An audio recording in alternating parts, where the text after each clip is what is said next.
Hello दोस्तों, मेरी YouTube channel कहानियां विद सीमा में आपका स्वागत है। एक राजा की पुत्री के मन में बैराग की भावनाएं थीं। जब राजकुमारी विवाह योग्य हुई तो राजा को उसके विवाह के लिए योग्य वर नहीं मिल पा रहा था। राजा ने पुत्री की भावनाओं को समझते हुए बहुत सोच विचार करके उसका विवाह एक गरीब सन्यासी से करवा दिया।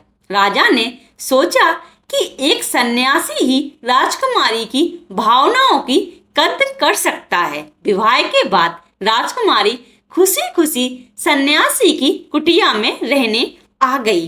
कुटिया की सफाई करते समय राजकुमारी को एक बर्तन में दो सूखी रोटियां दिखाई दी। उसने अपने सन्यासी पति से पूछा कि रोटियां यहाँ क्यों रखी हैं?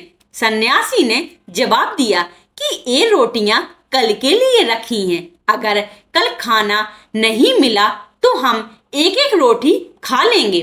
सन्यासी का ये जवाब सुनकर राजकुमारी हंस पड़ी।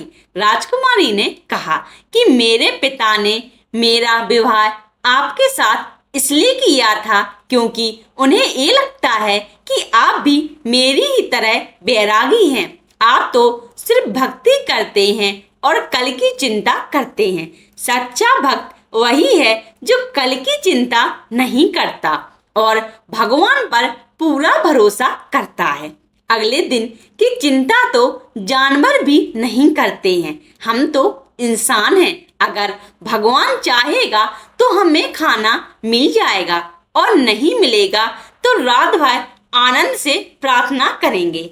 ये बातें सुनकर सन्यासी की आंखें खुल गईं और उसे समझ आ गया कि उसकी पत्नी ही असली सन्यासी है। उसने राजकुमारी से कहा कि आप तो राजा की बेटी हैं, राजमहल छोड़कर मेरी छोटी सी कुटिया में आई हैं, जबकि मैं तो पहले से ही एक फकीर हूँ। फिर भी मुझे कल की चिंता सता रही थी। सिर्फ कहने से ही कोई सन्यासी नहीं होता। सन्यास को जीवन में उतारना पड़ता है। आपने मुझे वैराग्य का महत्व समझा दिया। अगर हम भगवान की भक्ति करते हैं तो विश्वास भी होना चाहिए कि भगवान हर समय हमारे साथ है। यदि आप ऐसे ही कहानियों को पसंद करते हैं तो कृपया आप मेरे YouTube चैनल कहानियां विद सीमा को सब्सक्राइब, लाइक एंड अपने दोस्तों के साथ शेयर करें। धन्यवाद।